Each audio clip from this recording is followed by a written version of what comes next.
You never change your life until you change something you do daily. Ini quote daripada John C. Maxwell. Dia kata untuk kita ubah hidup kita, untuk capai matlamat, kita kena ubah rutin harian kita. The problem is, nak ubah rutin harian ni tak mudah. Bila kita nak buat rutin yang baru, kita akan rasa malas. Sebab otak kita ni, dia akan melindungi diri dia daripada keletihan.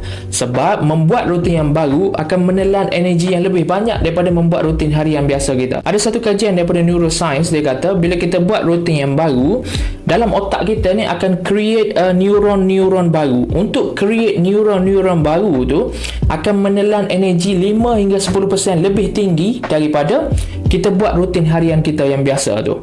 Okay, so dalam otak kita ni dia ada satu nature. Nature dia adalah dia nak melindungi diri kita.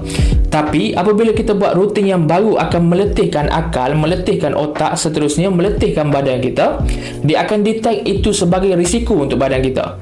Bila dia detect sebagai risiko, dia akan menolak lah untuk membuat rutin yang baru tu. Jadi point dia, bila kita nak buat rutin yang baru, mula-mula kita kena paksa diri kita. Walaupun dalam keadaan malas, walaupun dalam keadaan letih. Mula-mula kita kena paksa diri kita dulu untuk membiarkan otak kita ni create neuron tadi tu. Bila dah lama, neuron tadi tu akan menjadi kukuh. Bila dia menjadi kukuh, dia tidak lagi memerlukan energi yang lebih untuk membuat perkara tersebut. Jadi, daripada langkah baru, perkara tersebut akan menjadi rutin life kita.